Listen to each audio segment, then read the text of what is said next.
I was organizing Marcus's room, my son, 28 years old, living with me rent-free for what he called a transitional period, when my hand brushed against something tucked behind the wooden drawer. A sealed envelope. My name on it. My handwriting. Except I'd never written it.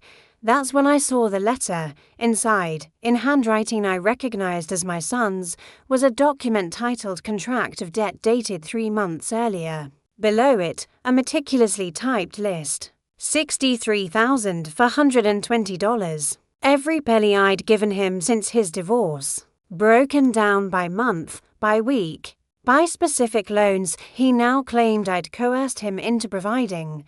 The words blurred as I read.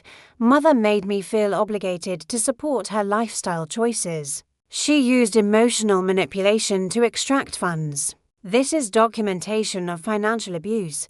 I sat on his bed, the bed I'd bought him, and felt nothing. Then everything. That's when the trembling started. Deep, from somewhere behind my ribs. Let me back up. Let me show you how we got here. For 42 years, I'd been a registered nurse. 12-hour shifts. Christmas mornings spent at bedsides that weren't mine. I made decent money, around $68,000 annually at my peak, and I spent almost all of it on my 3 children. Not because I was wealthy, because I loved them desperately. And when you love people that much, the math stops mattering. When Marcus's marriage collapsed in 2021, he came home broken. His wife had left him for his business partner. Humiliating, expensive. The divorce cost him $47,000 in settlements and legal fees. He'd depleted his savings. His house had to be sold. He asked if he could stay for a few months while he rebuilt. I said yes without hesitation. Those few months became 3 years. Initial setup. $12,000 his legal fees. Because I couldn't bear to watch him suffer. Monthly living expenses, $1,500, month times 12 equals $18,000. Car. Repairs, $3,200. Phone and insurance. $900 emergency dental work. $2,800 subtotal, $37,900 monthly. Living expenses increased to $2,000 month. He needed a better living room setup times 12 equals $24. Dating. Costs for $1,000 he was getting. Back into the scene and felt broke. Vacation, $8,000. A week in Cancun, he needed this to heal. Laptop and office equipment, $3,100 random. Expenses he couldn't cover, $7,200 subtotal. $46,300 monthly, $2,000 times 8 months so far equals $16,000 down payment on his new apartment deposit, $3,500 furniture for said apartment, $5,800 running total, $109,500. But this wasn't just money. This was my money. This was night shifts. This was missing my daughter's school plays because I was working overtime to cover his shortfalls. This was standing in grocery store lines, calculating whether I could afford both milk and decent vegetables. This was my retirement account, once healthy, now quietly diminishing. When I was his age, I was already a divorced single mother of 2, working full-time and going to school part-time. I'd given myself no grace, no vacations. No help. I worked. I survived. I thrived. But I didn't want my children to have to do that. So I created a different world for them. Except somewhere along the way, I'd created a world where my generosity had no boundaries. Let me tell you about some specific moments, the ones he doesn't know about because I never told him. Moment 1. June 2022. I just finished a brutal 16-hour shift. Double shift because another nurse called in. My feet were screaming. I'd made $412 that day before taxes. I got home at 9 p.m. and Marcus was standing in the kitchen. Mom, my car's transmission is going. The estimate is $3,200. I can't. I can't right now. I didn't tell him I'd been planning to replace my bedroom mattress, the same one I'd had for 11 years, with a permanent crater where my spine lived. I didn't tell him about the stabbing pain in my lower back from years of hospital floors. I called the mechanic from my phone while still in my scrubs. Gave them my credit card. Watched the charge process while Marcus hugged me. You're the best. Mom, seriously, I don't know what I'd do without you. Moment 2. November 2022. His ex-wife posted photos on Facebook. Marcus with their daughter. He wasn't in those photos. His daughter's birthday party, he hadn't been invited. He spiraled for 3 days. Wouldn't leave his room. Wouldn't eat the food I brought him. On day 4, he said, I think I need to go somewhere. Somewhere warm. Just a week. I think it would help me reset. Cancun. Spring break prices in November. The week-long package he found was $2,400 for a decent resort. But then there was airfare $600, spending. Money. I gave him $2,000 in cash because I didn't want him stressing about money while trying to heal. He came back. Tan, smiling, he showed me pictures of sunsets and cocktails with little umbrellas. I went back to work the next morning. Still exhausted. Moment 3. February 2023. Mom, I've been thinking. I'd like to start dating again, but I can't take anyone out when I'm broke. It's embarrassing. Could you maybe give me some money for the next few months? Just so I can take someone to dinner without feeling like a loser. I heard, I'm struggling with my confidence. I didn't hear, I'm testing your limits. I gave him $4,000, over for months. He spent it on restaurants, bars, concert tickets. He showed me pictures of dates. Seemed happy. What I didn't tell him, I'd skipped my own birthday that year. My sister offered to take me to dinner. Let's do steakhouse, she'd said. I told her I was tired. The truth was I was $4,000 into my margin of safety, and I felt it. Moment 4. October 2023. I got a job offer. Mom, it's in marketing. Great company. The salary is solid $58,000 a year. I actually cried. Relief flooded through me. This was it. This was the turning point. My son was going to be independent. Except the problem is, I need a new laptop. The one I have is too old for their systems. And I need to look more professional, so maybe some new clothes. And my apartment is going to be new, so furniture. How much? I asked. I don't know, maybe $4,000 total. But Mom, this is an investment in my future. An investment in his future with my money. I gave him the $4,000. He got the laptop $1,800. Some clothes from designer outlets $900. A beautiful mid-century modern desk $1,300. The rest he saved for emergencies. He also didn't take the job. 6 weeks in, he said the commute was too long. The team was too competitive. He wasn't in the right headspace. He quit. He's been unemployed since October. It's now November. But back to the letter. Back to that document labeled contract of debt. I sat there, reading it, and something moved inside me. Not anger first, confusion. The letter went on, I've been doing research. What Mom has done qualifies as financial abuse. She's used my vulnerability against me. She's made me dependent. I'm seeking legal counsel about whether I can recover these funds as damages to my mental health. There was more. Pages more. He documented everything. Every gift. Every conversation where I'd said, don't worry about it. I'll handle it. Every moment of my generosity. Reframed as coercion. And this is the part that still makes my chest tight. There was a section titled Witnesses.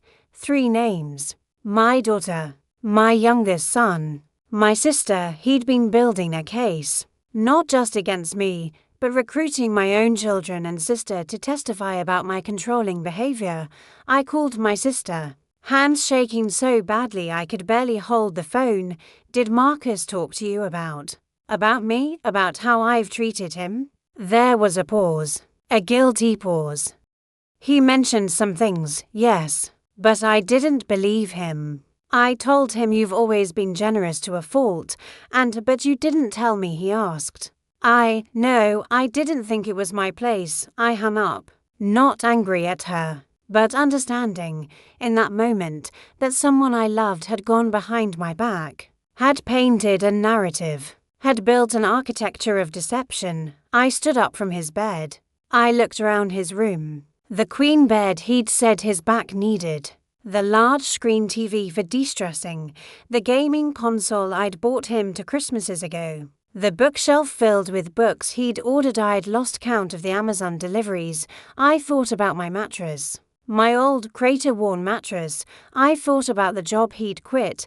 I thought about the word investment he'd used for my money, and I understood something. Finally, with the clarity that only comes when you stop protecting someone and start seeing them, my son had never seen my generosity as love. He'd seen it as an obligation. He'd seen it as entitlement. He'd seen it as a debt he didn't owe, but that someone owed him.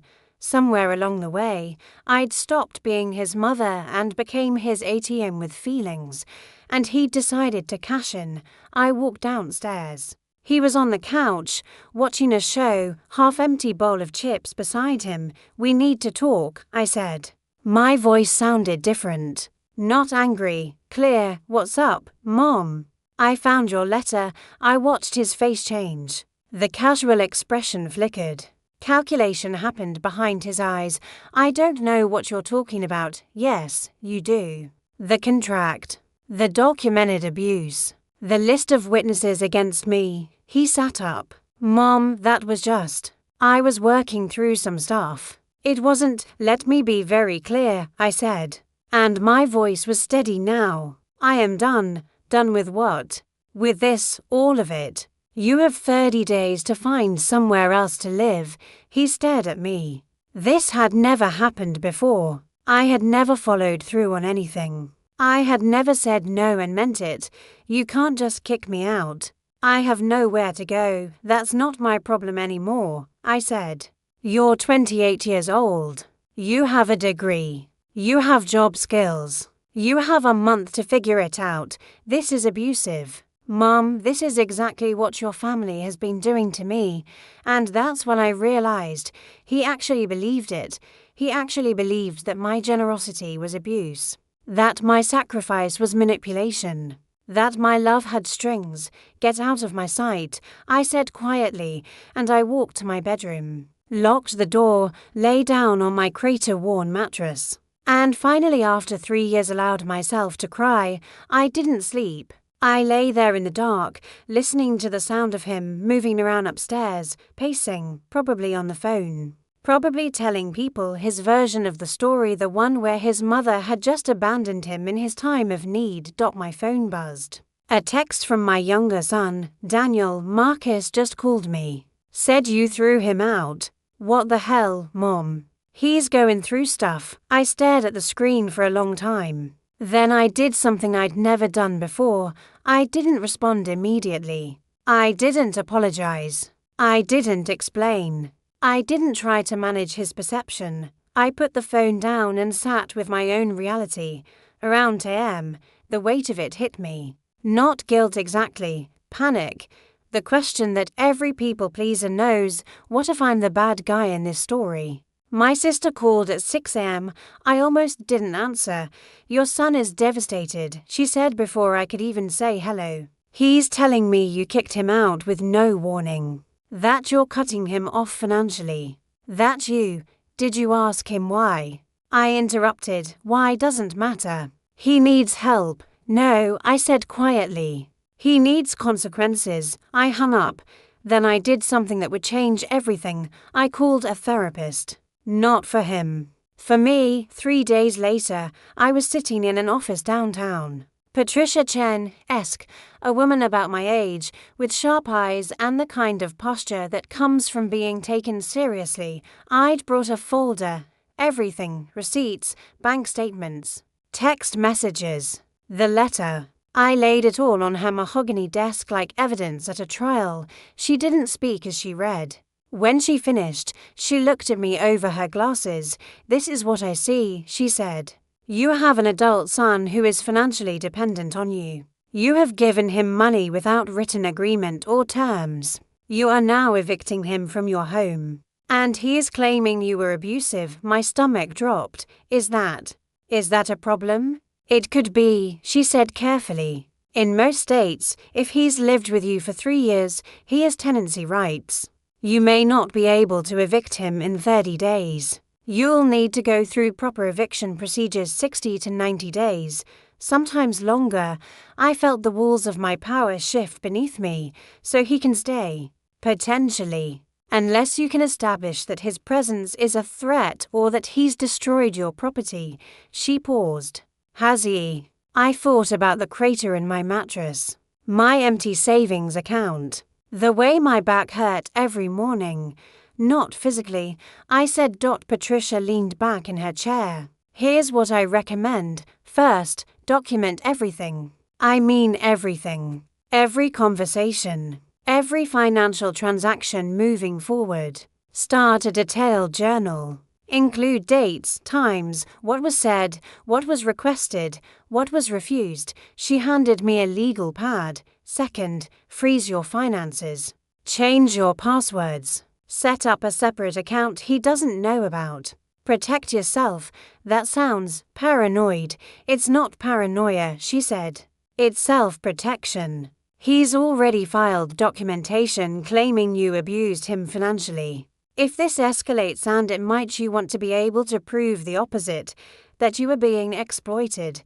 The word hit me like ice water. Exploited. What else? I asked. "Write him a letter. Make it formal. State clearly, as of date, you will no longer provide financial support. He must find alternative housing by specific date. Keep a copy. Make it clear, documented, and don't deviate from it. If he refuses to leave and you have to evict him legally, you'll want to show a judge that you gave clear warning." I bought the legal pad and took coffee table books on boundaries before I left her office. That night, I sat at my kitchen table and wrote, "Dear Marcus, effective immediately. I will no longer be providing financial support of any kind. This includes monthly living expenses, phone, utilities, food, any medical, dental, or emergency expenses, transportation costs, entertainment, or discretionary spending. You will be responsible for securing alternative housing by December 15, 2024. Until that date, you may remain in this house rent-free, but I will not be providing any additional funds. Additionally, I am establishing new boundaries in our relationship. I will not discuss my financial situation, will not loan or gift money for any reason. Conversations must remain respectful. If you become abusive or threatening, I will contact law enforcement. Love you, but I cannot continue this dynamic. I am protecting my own financial and emotional health. This is not negotiable." Momi printed it, signed it, left a copy on the kitchen table where he'd find it. Then I texted him, "I've left something for you to read." He came down 15 minutes later. I heard him reading. Silence. Then, "Are you serious right now?" I was sitting at the table, a cup of tea in front of me. I looked up calmly. Double quotes. "Yes, you're cutting me off." "Completely?" "I'm setting boundaries. This is cruelty, Mom. This is a Marcus. I know what you think. I've read your letter. The one you wrote about me. The one you showed to your siblings and my sister." His face flushed. "Caught. I did some research," I continued. "I talked to a lawyer. I started seeing a therapist. And I realized something. I haven't been generous with you. I've been enabling you. That's not fair. You've lived here for 3 years. You haven't paid rent. You haven't paid for food. You haven't maintained employment for more than a few weeks at a time. And when I stopped providing unlimited funds, you began documenting it as abuse. Because it is." "No," I said, and my voice was still quiet. "It's not. What I did was love you unconditionally. What you did was take advantage of that love and then weaponize it when it wasn't enough anymore. He stood up. I'm calling Daniel. I'm calling Aunt Sarah. I'm going to tell them what you're doing. Go ahead, I said. I've already been honest with them about what's been happening. Patricia Chen has copies of everything. If you try to take legal action against me, you'll have to prove financial abuse, and the receipts tell a different story. He walked toward the door, then turned back. You're going to regret this, maybe, I said. But at least I'll regret it from my own home, with my own money, and my own boundaries intact. The next morning, I did something I'd been afraid to do for years. I met with my bank advisor, Tom, who'd been handling my accounts for a decade. I brought the same folder. His reaction was different from the lawyer's. It was sadder. How long has this been happening? He asked, looking at the spreadsheet I'd created. 3 years, incrementally. I didn't realize until I added it all up. Tom pulled up my account history. We scrolled through together. The withdrawals, the transfers, the ATM visits, the credit card payments for things I'd bought for Marcus, but he'd insisted on paying me back for which I'd then refused. Insisting they were gifts. You've depleted your savings by over $60,000 in 3 years, Tom said quietly. At your current rate of contribution, your retirement is going to be significantly impacted. I know you're going to have to work longer, he said, or make significant lifestyle changes. I understand. He looked at me over his glasses. This needs to stop. Completely. Now, together, we set up a separate savings account he couldn't access. We changed my passwords. We created a real budget that included money for me. For the first time in 3 years, a line item for personal wellness, $300 a month. It felt like excess and deprivation all at once. And this, Tom said, sliding a business card across the desk, is a financial therapist. I think you need to talk to someone about why you felt you had to sacrifice this much. I took the card. Made an appointment that day. 3 days into the new reality, I ran into Carol at the grocery store. Carol lived 2 houses down. We'd waved at each other for years, but never really talked beyond pleasantries. She was in the wine section, grabbing a bottle of red. I was doing the same. Long day. She asked, making conversation. Long life, I said, and then I don't know why I told her. Not the whole story. But enough. About Marcus. About the money. About the letter. She put down her wine bottle and looked at me. My son did the same thing, she said quietly. Different details, same story. I gave him everything. When I finally stopped, he told everyone I was a narcissistic mother who'd ruined him emotionally. I felt something loosen in my chest. Not relief, exactly, recognition. What did you do? What I should have done years earlier. Nothing, she said. I stopped trying to convince him I was right. I stopped explaining myself. I just lived my life. And you know what? 5 years later, he called, apologized, got therapy. We have a much healthier relationship now. How long until the apology? I asked. Too long, she said. But it was worth the wait. She asked for my number. Said we should have coffee. I said yes, and I meant it. My oldest, Stephanie, is 32. She has 2 kids. She works full-time and still finds time to text me pictures of her kids' soccer games. I called her on a Wednesday evening. Mom, hi. Is everything okay? I need to talk to you about Marcus. And about me. And about something I did wrong. She listened while I told her everything. About the money. About the boundaries. About why I'd enabled him. I wanted to give you all things I never had, I said. I wanted to make sure you didn't have to struggle the way I did. So I created a system where you didn't have to work as hard as me. Where I absorbed the cost so you could be happy. Mom, let me finish. I created a system that worked beautifully. Until it didn't. Until one of you realized that the system would provide indefinitely. That there were no limits, no expectations, no reciprocity. Stephanie was quiet. Marcus came to you, I said. When he was documenting my abuse, he asked you to be a witness. What did you say? I told him I didn't agree with him, she said quietly. I told him you've always done too much, but not because you're abusive. Because you love us too much. I cried then. Not the kind of crying I did alone at night. The kind that comes from being truly seen by someone you love. I'm sorry, I told her. For not teaching you boundaries earlier. For modeling that love means self-sacrifice. For Mom, stop. You did the best you could. And you're changing now. That matters more than anything. We talked for an hour. She told me about her own struggles with saying no. How she'd watched me say yes to everything and learned that saying no meant being selfish. How she was learning, slowly, that it didn't. I'm proud of you, she said before we hung up. For setting boundaries. For protecting yourself. For making the hard choice. 2 weeks after I'd written the letter, I did something I hadn't done in 5 years. I booked myself a spa day.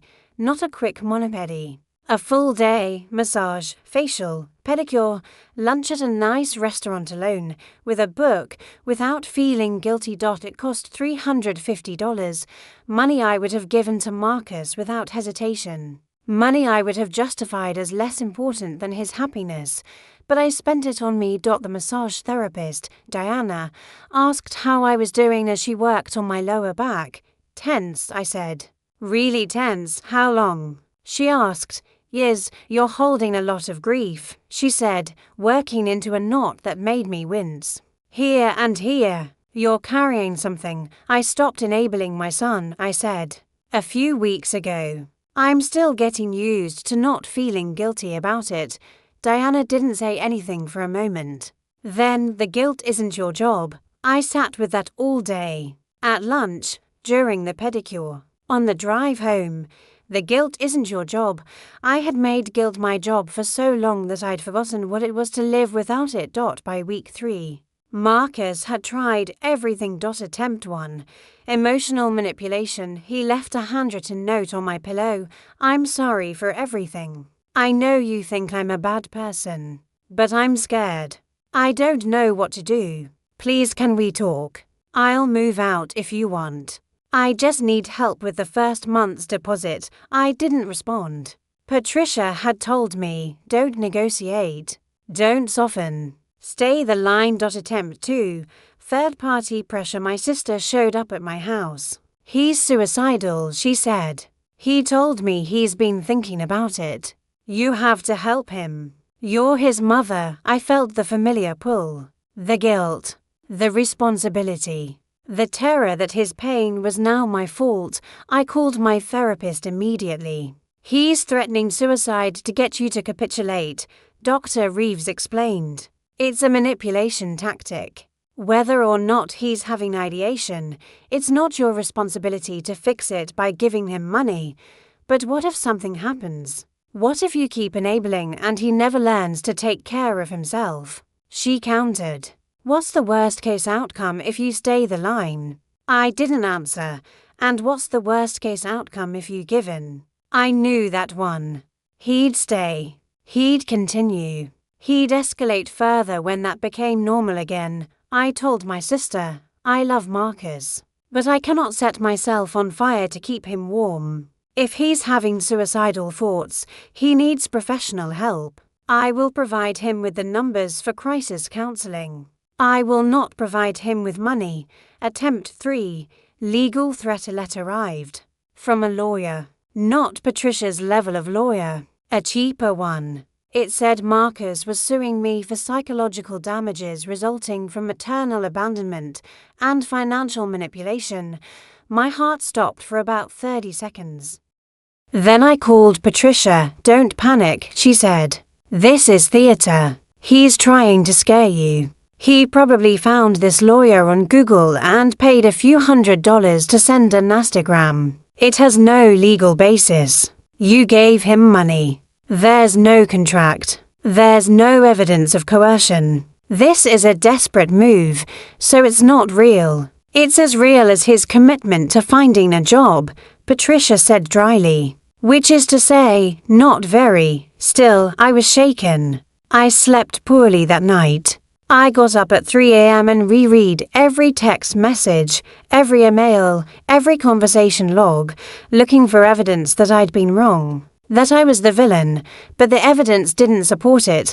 I was lying in bed, reading through my journal entries, the ones Patricia had told me to start keeping when something became clear to me. The pattern wasn't new. It had always been there. I could see it in my relationship with my ex-husband, in the way I'd let co-workers take advantage of my extra shifts, in my friendships where I was always the one who gave more. My boundaries didn't just erode with Marcus. They'd never existed. I had learned somewhere in my childhood that love meant self-annihilation, that being worthy meant being useful, that saying no meant being rejected. So I'd spent 42 years saying yes to my ex-husband's gambling debt because I wanted to save the marriage, yes to my parents' financial needs because that's what good daughters do, yes to every friend who needed a couch, a loan, an ear at am. Yes, until I met Marcus. And yes, met a person who understood yes as his due. The thought that came next was this: if I don't change this now, I will spend the rest of my life like this. I will die having given everything away to people who never learned to value it. I got out of bed. It was 4 a.m. I opened my laptop and signed up for an 8-week online class about boundary setting. I didn't know if it would help, but I was going to try to become the kind of person who could say no without feeling like I was killing someone. It was now early December. Marcus still hadn't found a place to live. He claimed he was looking, but I'd checked the online rental sites. No applications. No searches. He was waiting for me to crack. I was sitting at my kitchen table, paying bills, when I noticed something. For the first time in years, my checking account had positive momentum. $2,400 for the month so far, and I was only halfway through. Money I wasn't giving away. Money that was mine. I calculated it. If I kept this up, if I truly didn't give him another penny, I could save $28,800 a year. I could work 5 fewer years before retirement. I could maybe retire at 60 instead of 65, 60 instead of 65. 5 whole years, 5 years of my life, given back to me by one simple word. No, that night, I set a new boundary. I told Marcus, you need to move out by December 15th.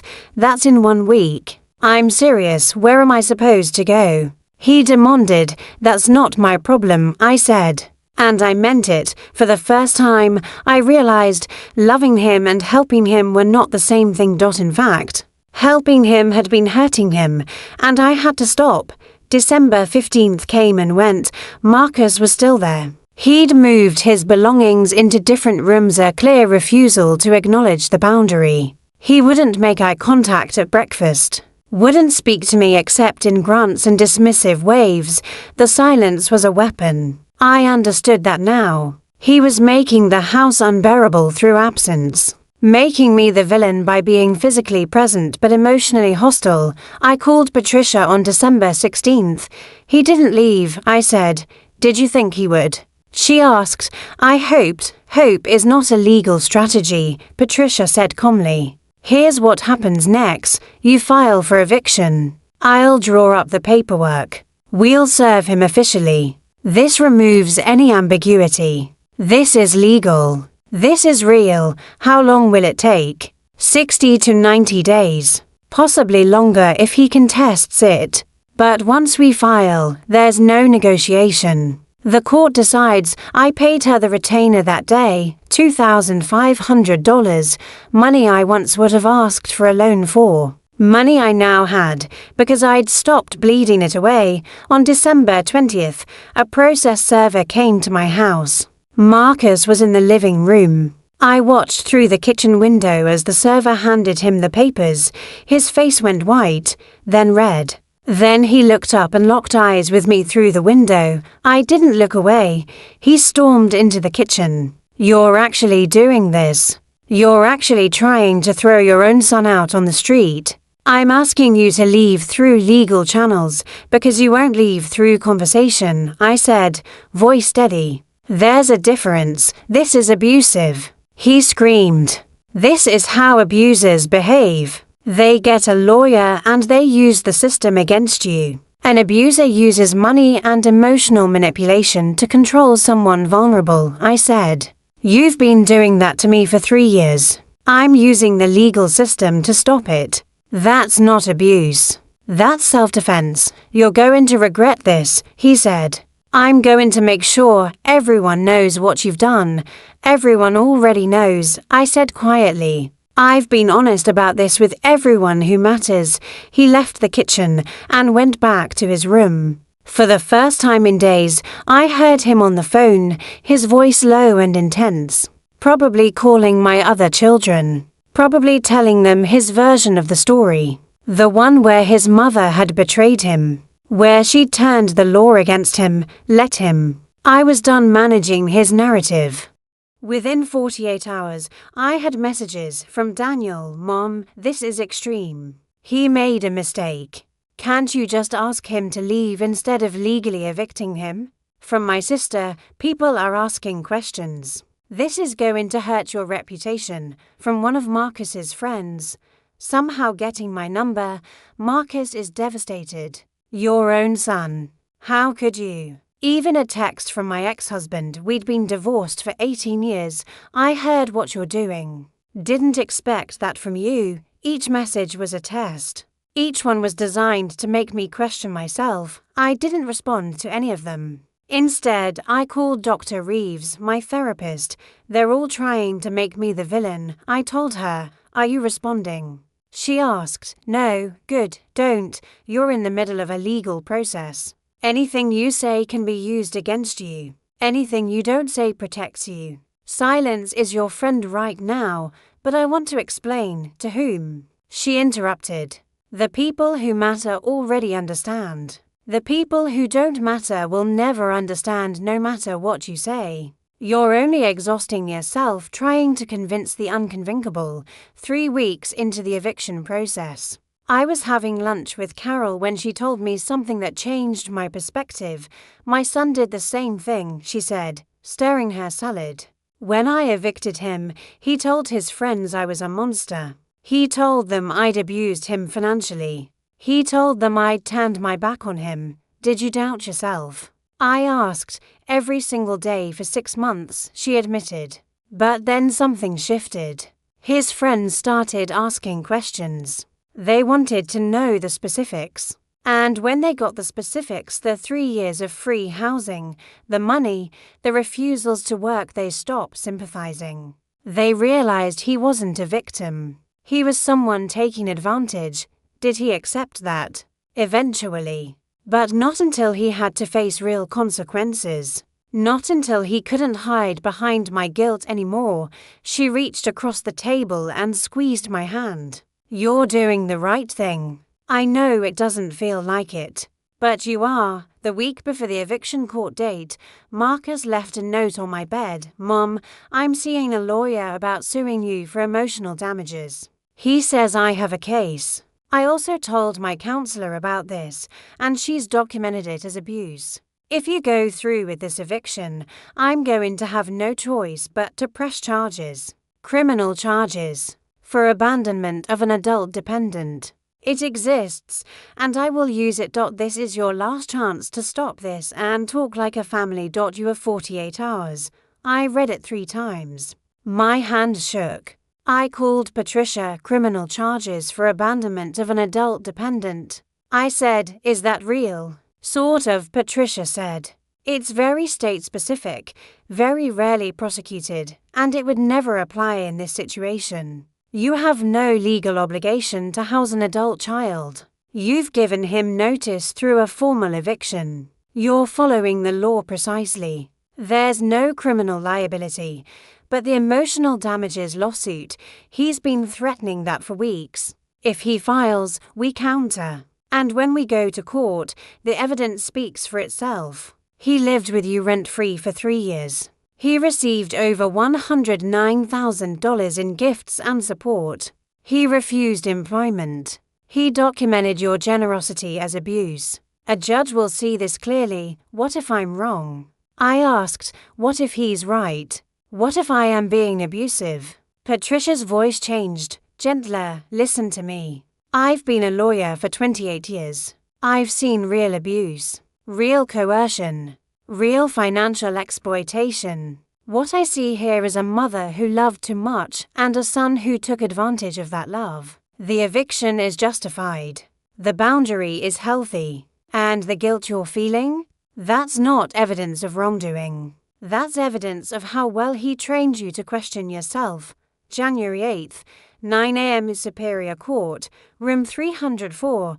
I wore a navy blazer. Professional, not angry. Not desperate. Just a woman who'd set a boundary and was enforcing it through appropriate legal channels. Marcus was there, with his cheaper lawyer, a man named Robert Chen, who looked like he'd graduated law school approximately 5 minutes ago. The judge was a woman, probably early 60s, with silver hair and reading glasses on a chain. This is an eviction proceeding, she said, looking at her notes. 3 years occupancy, verbal agreement, notice served December 20th. Is that correct? That's correct, Patricia said. The defendant claims this is retaliatory eviction due to documented abuse, Robert said. We have evidence. Evidence of what? The judge asked. Robert produced a thick folder. Inside were printouts of text messages, phone records, a letter from a counselor stating that Marcus had reported emotional abuse and financial manipulation. The judge flipped through them. Slowly, these show that your client received significant financial support, the judge said. Do they show coercion? He was in a vulnerable state, Robert began. Do they show coercion? The judge repeated, more firmly. Well, no, but and the notice to vacate was served December 20th. Yes, Your Honor, Patricia confirmed. Has the defendant made any attempt to secure alternative housing? The courtroom was silent. No, Robert admitted. But with such short notice, 60 days is standard notice, the judge said. She looked at me directly. And your basis for the eviction is? He refused to leave after being asked. I said simply, I set a boundary, and when it wasn't respected, I used the appropriate legal process. You have legal right to do that, the judge said. You have no obligation to house an adult child. The defendant has had 60 days to locate housing. The eviction is granted. She banged the gavel. The defendant has 30 days to vacate the premises. If he hasn't by February 8th, the landlord may pursue enforcement. It was over. Just like that. But it wasn't over at all. Marcus didn't speak to me for days. He stayed in his room. Didn't eat the food I left out. Old habits die hard. Didn't emerge except late at night when I was asleep. On day 5, he exploded. I was doing dishes. He came into the kitchen, and his face was a storm. You actually won, he said. Congratulations. You won the lawsuit. You got me kicked out. You got everyone to believe you're the victim. I'm not trying to win anything, I said carefully. I'm trying to establish a healthy boundary. Stop. He screamed. Stop using therapy. Speak on me. Stop pretending this is about health. This is about punishment. You want to punish me because I didn't perform gratitude the way you needed me to. Maybe that's part of it, I said quietly. Maybe I do feel hurt that you documented my love as abuse. Maybe I do feel resentful about 3 years of financial sacrifice. But the eviction isn't punishment, Marcus. It's self-preservation. Same thing, he spat. No, I said. Punishment is me using the court system to hurt you. Self-preservation is me using the court system to stop you from hurting me. There's a difference. He left the room. But that night, I heard him packing. Not all his things. Just the essentials. He was leaving. 2 weeks later, on January 30th, Marcus left. He didn't say goodbye. He packed his car, the car I'd helped him buy, and drove away. I watched from the porch. His taillights disappeared down the street. I went back inside and sat on my crater-worn mattress and cried. Not tears of triumph, not tears of relief. Complicated tears. The kind that come when you've done the right thing and it still hurts like hell. Dr. Reeves asked me about it at my next appointment. Do you regret it? She asked. I don't know, I said. I know it was necessary. I know I couldn't have kept living that way. But my son is homeless, and that's a weight I'm carrying. Is he homeless? Dr. Reeves asked. Or is he experiencing the natural consequence of his choices? Both, I said.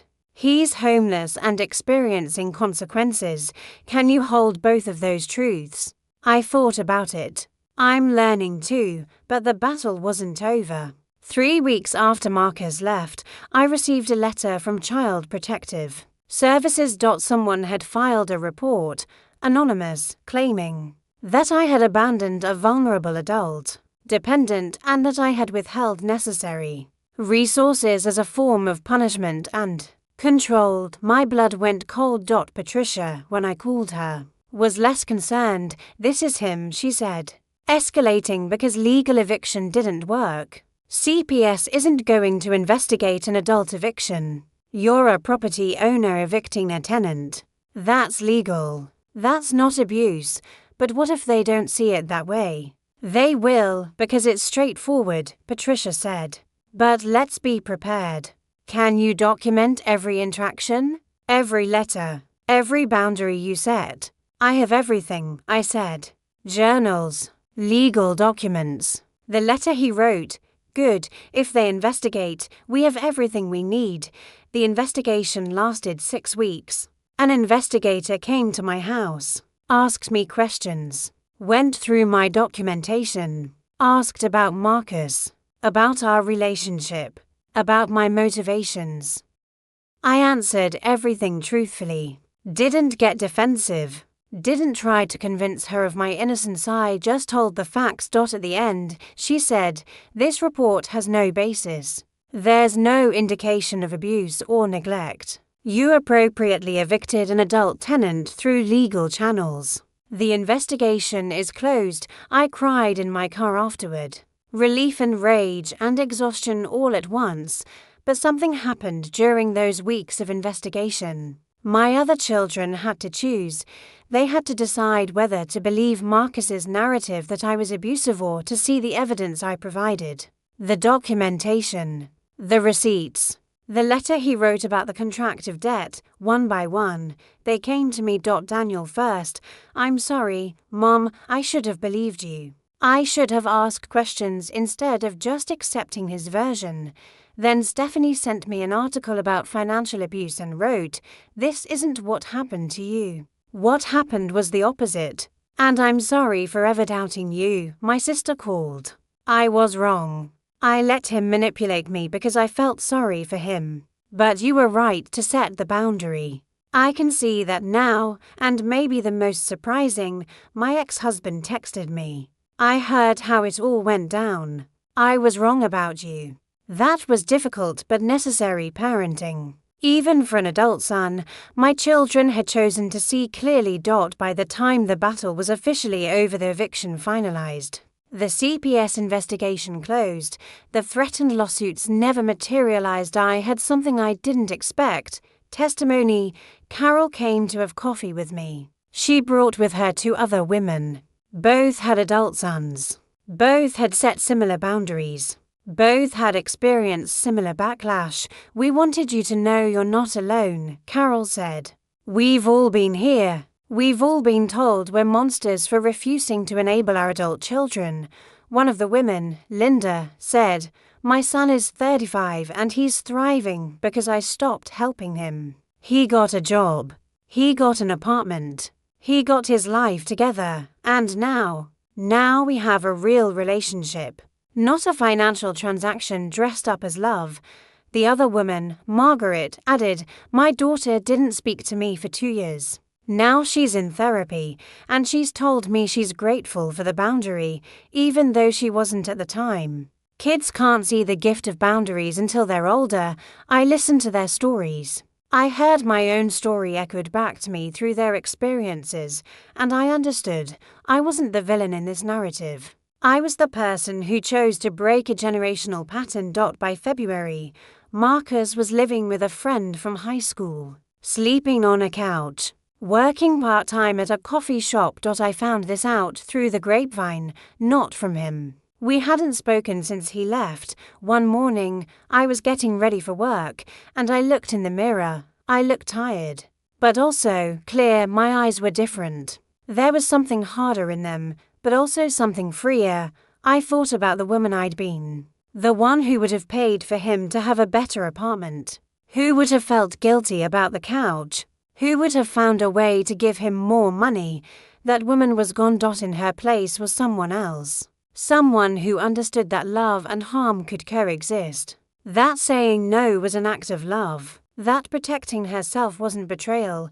I got my phone and texted Carol. I'm ready. I want to tell this story publicly. She sent back one word.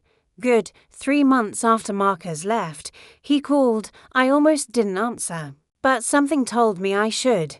Hey, Mom, he said. His voice was different. Smaller, maybe. Hi, I said neutrally. I'm in therapy now. My therapist thinks I should apologize. I waited. I didn't fill the silence with acceptance or forgiveness or warmth. I just waited. I'm sorry, he said. For the letter. For the lawsuit threat. For all of it. Okay, I said. Is that it? Just okay. What do you want from me? I asked. And there was no anger in my voice, no hurt. Just genuine curiosity. I don't know, he admitted. I don't know what I'm allowed to ask for anymore. You can ask for a relationship, I said. But it will be different. It will have boundaries. And I won't be financing your life. I know. My therapist explained that. She said I was using you. That I was. That I was manipulative. I felt something shift inside my chest. Not forgiveness exactly, but a loosening. Yes, I said simply. You were. I'm sorry, he said again. I hear you, I said. I accept your apology. But I need you to understand something. The apology doesn't undo what happened. The boundary stays. And I need to see sustained change before I trust you again. How long? He asked. I don't know, I said honestly. Time will tell. We didn't talk long after that. But something shifted. The war wasn't over, but the active battle had ended, and I had survived it. The new mattress was a revelation. Memory foam, quality stitching, the kind I'd seen in furniture stores for years and always walked past. I bought it in May, after my bank account hit a number I didn't recognize, $22,000 in liquid savings. $20,000. The number felt impossible. I was lying on it on a Saturday morning in early June, drinking coffee, reading a book, not rushing, not waiting for Marcus to need something. Not mentally calculating whether I could afford this small luxury. Just existing. My phone buzzed. A text from my daughter Stephanie. Mom, can we schedule a girls' weekend in August? I want to take you somewhere nice. My treat, but I want your input. Girls' weekend, vacation, something I'd never done for myself. I looked at my bank account, at my savings, at my retirement projection that now showed I could leave work at 62 instead of 67. I texted back, I'd love that. Anywhere warm. Work felt different now. I'd always seen my nursing shifts as a sacrifice, time away from my family, from my life, spent making money to give to my children. But in June, something shifted. I realized I was actually good at this job.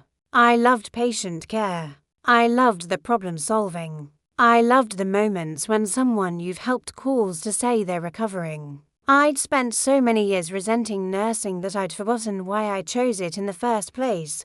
I requested a promotion to nurse supervisor. I got it, a $12,000 annual raise, $12,000. Money that would go into my retirement account, not into my son's life, for the first time. I was working for me, but something else was happening. Something quieter and more important. Dr. Reeves and I had been working on understanding why I was so vulnerable to exploitation. Why I'd spent 42 years saying yes to people who were eating my life. Tell me about your mother, Dr. Reeves said in a session in late May. I'd been afraid to go here. Afraid because it required me to see my own mother clearly, and I'd spent decades defending her. She was overwhelmed, I said slowly. She had 4 kids. My father worked construction, inconsistent income. She did laundry for other people to make ends meet. She was always tired. And how did you help her? I raised my siblings. I cleaned the house. I made dinner. I took care of things so she could rest. At what age did this start? 8, maybe 7. Dr. Reeves leaned forward. So you learned, at 7 years old, that love meant taking care of other people's needs before your own. That your worth was measured by how much you could sacrifice. The tears came without warning. And then, Dr. Reeves continued gently, you recreated that pattern. You became the mother who sacrificed everything. You created children who learned to expect that sacrifice. And you're just now at 58 years old learning that you're allowed to matter too. I sobbed. Not delicate crying. Ugly, gasping, full-bodied crying, because it was true. All of it. I'd been trying to give my children the childhood I didn't have. But what I'd actually given them was a distorted model of love, one where boundaries didn't exist and exploitation was called generosity. What do I do? I asked when I could speak again. You forgive yourself, Dr. Reeves said. You were doing the best you could with what you knew. Now you know better. So you do better. That's all anyone can do. In June, I wrote a letter to Marcus. Not to send, Dr. Reeves said, that might undermine the boundary, but to process. Dear Marcus, I want you to understand something. When I evicted you, it wasn't because I stopped loving you. It was because I had finally learned that loving you and harming you had become the same thing. For 3 years, I showed you that if you refused to take care of yourself, I would take care of you. That if you avoided responsibility, I would shoulder it. That if you demanded, I would give. I taught you that love meant self-annihilation. That was my mistake. Not your fault, but my mistake. By stopping, by setting a boundary, by forcing you to take care of yourself, I was finally showing you the kind of love that helps. The kind that says, I believe in you. I believe you're capable. I believe you can do this without me. I know that doesn't feel like love. It feels like abandonment. But one day, when you're older, when you've built your own life, when you have your own family, one day you might understand. One day, you might even be grateful. I'm sorry it took me so long to learn this. I'm sorry I didn't teach you boundaries when you were young. I'm sorry I modeled a version of love that was really just control dressed up as generosity. But I'm not sorry I changed. I'm not sorry I evicted you. I'm not sorry I chose myself. Because choosing myself is the most important thing I've ever done. And it's the greatest gift I could give you, because now you have to choose yourself too. I love you. But I love me too. And both of those things matter. Momi didn't send it. I filed it away. But the act of writing it, of articulating my own evolution, was enough. Emergency fund, $22,000, previously $8,000. With Marcus depleting it constantly, retirement savings. Contributing an extra $400 month, previously going to Marcus. Credit card debt, $0, previously $5,000 monthly discretionary spending. $300, previously $0. I'd spent nothing on myself in years. New mattress, finally new work clothes. I'd been wearing the same 5 scrubs for years. Regular haircuts at a nice salon. Not the cheap place where I'd always go near. Gym membership, something I'd always wanted but felt selfish about. Therapy. Every week. Scheduled sleep, 8 hours, consistent energy, returning. I wasn't running on fumes anymore. Boundaries with co-workers. I'd stopped picking up extra shifts to be the helpful one. Friendship. Real. Mutual friendships with women who didn't need me to sacrifice family, conversations that were more honest. Less focused on managing perception dating. I'd even gone on a few dates. Nothing serious, but the fact that I felt allowed to was revolutionary. It was early July when he showed up. I heard a knock on the door around 3 p.m. It was Marcus. Not angry, not manipulative, just there, can I come in? He asked. I let him. We sat in the living room, and he looked around like he was seeing it for the first time.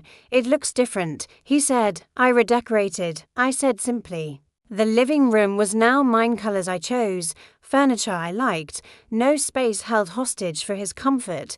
It looks nice, he said. And he meant it. We talked for 2 hours. He told me about his job at the coffee shop, how he'd gotten promoted to shift manager, how he was looking at apartments, actually saving, how his therapist had helped him understand what he'd done. I was angry, he said at one point, when you kicked me out. But now I get it. I was taking advantage. I was using you. I knew I was doing it, and I was mad when you wouldn't let me anymore. Yes, I said.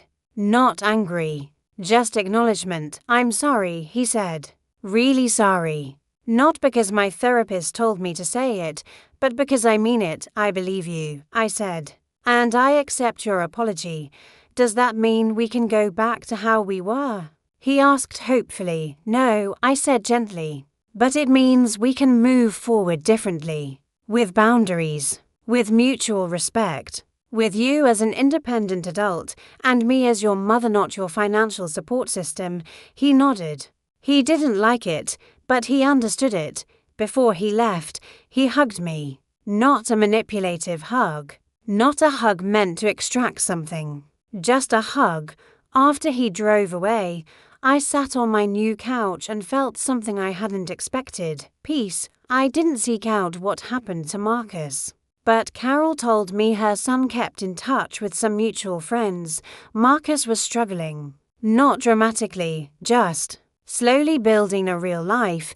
He'd been fired from his coffee shop job after 6 months, showing up late, not taking responsibility. He was working at a call center now for $16 an hour. He had a roommate. He was living paycheck to paycheck. The thing was, that was okay. That was normal. That was what life looked like when you didn't have someone absorbing all your consequences. And slowly, incrementally, he was learning to manage it. He'd picked up a second shift one week, saved for $100. The next week, he'd called my sister and asked about financial literacy classes. He was, in his own chaotic way, beginning to take responsibility. I didn't feel vindicated by this. I didn't feel like I'd won. But I did feel like I'd made the right choice. Sometimes karmic consequence isn't lightning strike. It's just real life experienced fully, without a safety net, and sometimes that's exactly what someone needs. In late July, all 3 of my children came to my house for dinner. A voluntary gathering, the first one in years where there wasn't a birthday or holiday forcing it. I made a nice meal. Nothing desperate or over the top. Just good food. And I'd let them help, not taking on the entire burden myself. Halfway through dessert, Stephanie brought it up. I want to apologize, she said, for doubting you. For believing Marcus without asking questions. For making you feel like you had to defend your boundary. Daniel added, we should have backed you up sooner. We should have seen what was happening. You did what you could, I said. I'm just glad you see clearly now. I've been thinking about this a lot, Stephanie said. About how we grew up. About how you gave us everything and we took it like it was owed to us. I don't want to do that with my kids. What do you mean? I asked. I mean, I'm starting to say no. I'm starting to make them contribute. I'm starting to teach them that love doesn't mean self-annihilation. She looked at me. I learned it from you, actually. Not from what you were doing, but from how you finally changed. I felt something crack open in my chest. I'm teaching them the lesson I'm still learning, she continued. That boundaries are love. That saying no is self-respect. That taking care of yourself isn't selfish. Daniel nodded. I'm doing the same thing with my son. I don't want him to end up like Marcus or like how Marcus almost made you disappear. Thank you for telling me that, I said, tears in my eyes. That means everything. You saved us, Daniel said simply. Not by doing more, but by finally doing less. Dr. Reeves asked me, in August, if I wanted to talk about what I'd learned. I thought I knew what love was, I said. I thought it was sacrifice. It was giving everything. It was making myself disappear so someone else could shine. And now I know love is more complicated. Love can mean saying no. Love can mean letting someone fail. Love can mean stepping back and letting them build their own life. Does that feel true? She asked. Yes, I said. It feels true because I can see the evidence. My children are healthier when I don't do everything for them. Marcus is building real self-respect for the first time because he's had to figure out his own life. And I'm healthier because I'm not bleeding myself dry. What about guilt? She asked. You still have it sometimes. I do, I admitted. Probably always will, at least a little.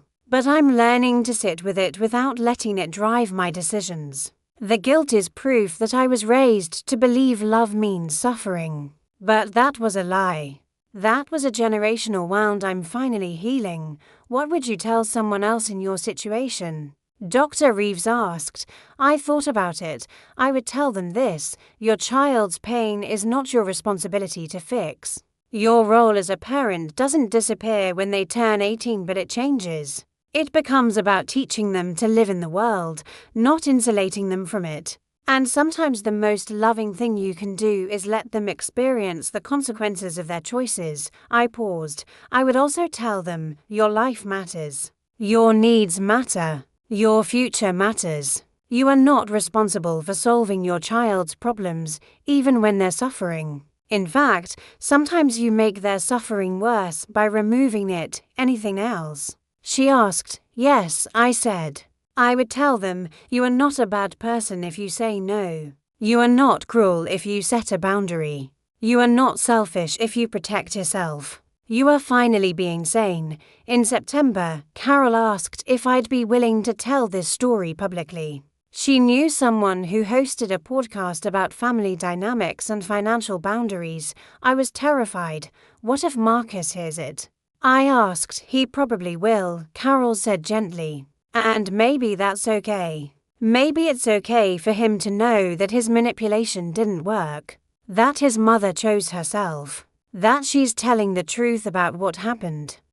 I thought about it, and I realized I was no longer afraid of being seen, of being judged, of being called a bad mother, because I knew the truth. I did the podcast interview on a Tuesday evening in late September. I told the whole story: the money, the letter, the eviction, the court date, the CPS investigation, all of it. I cried in places. I laughed in others. I spoke with the clarity that only comes from surviving something.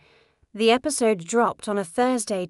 By Friday morning, I had 127 messages. Some from people who'd experienced similar situations. Some from people saying I'd inspired them to set their own boundaries. Some from people saying I was heartless and cruel. I read them all. The kind ones made me smile. The cruel ones didn't touch me.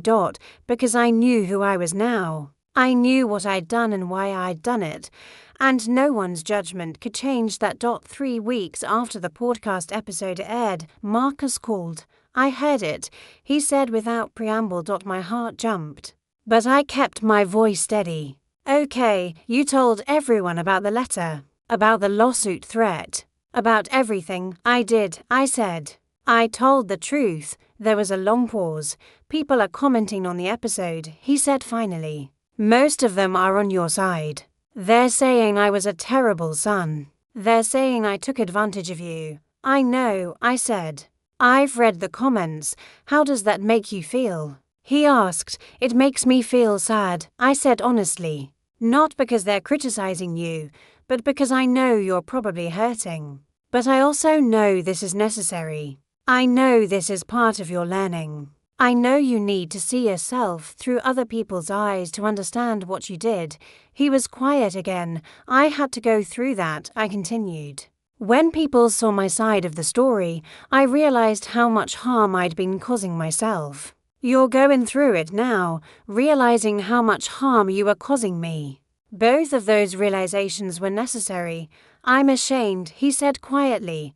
Good, I said, and not unkindly. Shame, when it's productive, is a pathway to change. Use it, learn from it.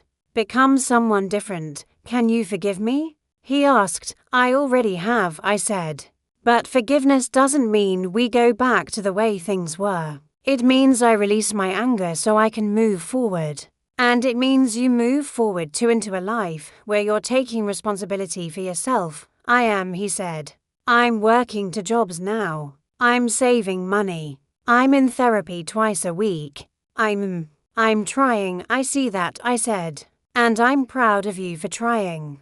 Keep going. We talked for a few more minutes. It wasn't warm, but it was honest. It was real. And for the first time in years, there was no manipulation, no guilt, no transaction. Just to people who love each other. Learning how to exist in a healthy way. It's now September, 1 year after the podcast episode.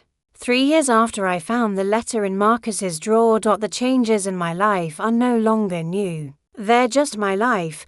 I have $47,000 in savings. I've taken Stephanie on a girls' weekend to Costa Rica. I've started dating someone, a nice man named Richard, who respects my time and my boundaries. I've been offered a promotion to director of nursing at my hospital. Most importantly, I've learned to like myself. Not in a narcissistic way, but in a healthy way. I look in the mirror and see a woman who knows what she wants, who says no when she needs to, who prioritizes her own life. Marcus is doing better too. He's living with 3 roommates, working as a shift supervisor at a restaurant, and has been in consistent therapy for 18 months. He's not back at my house. He's not living off my money. But we talk on the phone every 2 weeks, and there's genuine affection there, not obligation, not guilt, just affection. My other children have incorporated boundaries into their own parenting. Stephanie told me recently that she'd asked her 8-year-old to help with household chores, and when he complained, she said, I love you too much to raise you to think someone will do everything for you. I heard my own voice in her words. And I cried. On this anniversary, I'm thinking about what it means to be a good mother. For so long, I thought it meant giving everything, sacrificing everything, becoming invisible so my children could shine. But now I know better. A good mother teaches her children what healthy love looks like. And sometimes that means saying no. That means stepping back. That means allowing them to fail so they can learn to succeed. A good mother also models self-worth. She shows her children that her life matters. Her needs matter. Her future matters. She doesn't disappear into service. She remains fully present as a human being. It took me 58 years to learn this. It cost me a lot of money and a lot of pain. It meant losing a relationship with my son for a time and irrevocably changing it permanently. But it also saved my life. My name is Sarah Mitchell. I'm 59 years old. I have finally learned that self-worth cannot be purchased by giving everything away. I have learned that boundaries are not cruel to their self-love. I have learned that saying no to my child was the most important yes I've ever said to myself. For decades, I believed that being a good mother meant disappearing. I've learned that being a good mother means staying present. I've learned that being a good parent means modeling health, not sacrificing it. Marcus tried to destroy me with the letter he hid in his drawer. In a strange way, that letter saved me, because it forced me to see clearly what I'd been denying, that I had allowed myself to be exploited in the name of love. I'm not angry at him anymore. I'm grateful to him, actually, because his betrayal taught me to value myself. His manipulation taught me about boundaries. His demand for unlimited resources taught me that I had something to protect.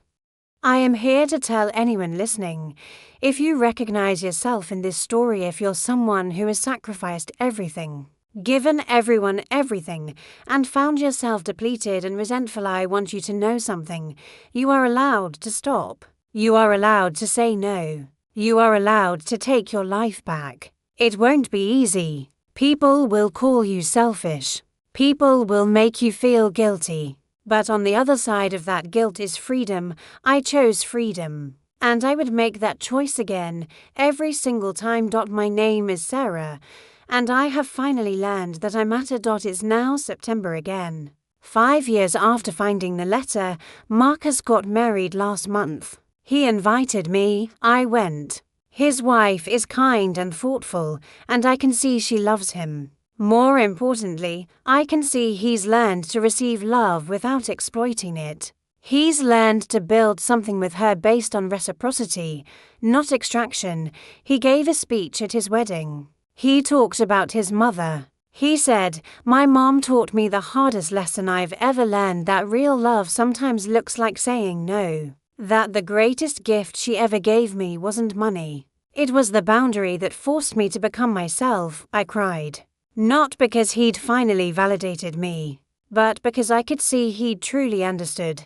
That's when I knew I'd made the right choice. Not just for me, but for him too. We both needed each other to let go. And in that letting go, we finally found something real.